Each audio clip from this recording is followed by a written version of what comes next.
On your router table, you've got everything's going to come out of the box, and there's some assembly required. Basically, you're going to have to attach the fence to the carriage. Okay, this is your carriage. You're going to have to put the arm on, and then you're going to have to attach the clamp. Once you've got that, this is an aligning pin.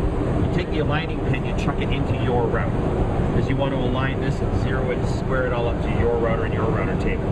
So you chuck that into your router, you set your flip stop to 0, lock that into place, slide everything on, and as you're sliding it across on your miter gauge track, as soon as that touches the edge of that, there you go. You've now aligned it to your router table. Okay?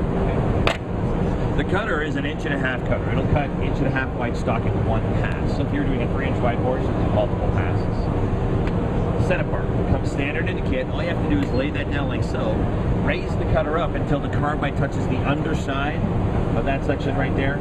That's your setup. Now the nice thing about the setup are, this is a 1/4 inch here, that's a 1/4 inch there too. So you make a sample pass or a test cut, then you take your part, put it in like that. Now you know exactly if you're set up to that 1/4 inch mark. You know what we all do, right? You go like this, you look for light, or you see if it rocks or whatever. Once you've got it set up, that's it. You don't have to worry anymore. It's ready to go. So typically when you're doing a beaded face frame or any kind of a face frame, you've got 2 styles. Okay, you've got 2 rails. You might have one in there for a drawer. I'm not going to do all the cuts because it's boring. You just need to see how to make all the cuts that I'm going to do. So I'm going to do one for there, and I'm going to do one for there. The first thing I want to do is I want to do the notch on the top of the first style. Now because I want to have a square top, I've got to notch that off a little bit. Remember I said that this cutter would do 1.5 inch wide stock in one pass? Well, if I did that in one pass, I'd have that little chamfer on this edge here. That would be very strong. So I just want to notch it and square it off. I'm just going to slip that over to there. What is it? It's a little bit. In case you're wondering, that's less than a lot. Okay, we don't want to have a big chunk taken off. We just want to notch it off. So I don't want to say it's a random cut, but it's just a little bit. So there you go. There's that notch cut out right there. Okay? All I want to do now is I want to set it up for the full 1.5 inch. So I'm going to slide that over there, lock that into place, clamp it down. That's at the 3/4, half of the cutter, or 1/2 inch. And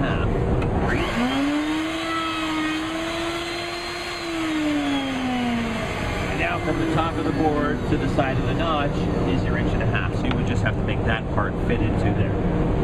Now for your drawer section, you know how wide your drawer face is, so you have to do a little bit of math. If it were 5 inches, it's 5 inches plus the 1.5 inch, and that's your starting point, so you can slide that across and lock it into place. I'm going to put mine right about there, just because that's how long my board is. And we'll do this now in one pass.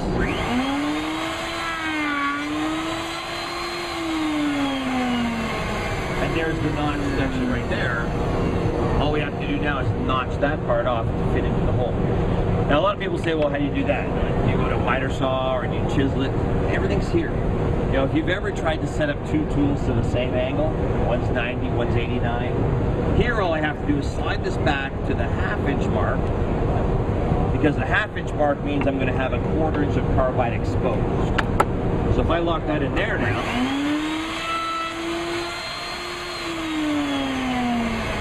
there's your 1/4 inch notch. So now with the 1/4 inch notch, that will fit right there. So do one for the middle, you just flip it over.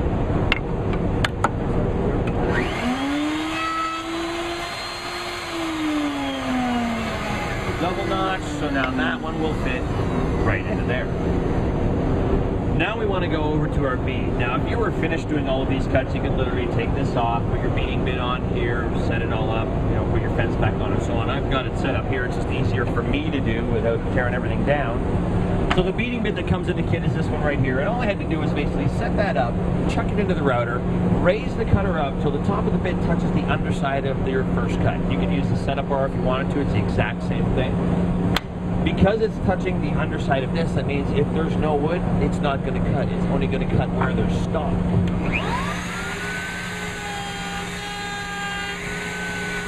So there's your bead. On this one, 2 pounds.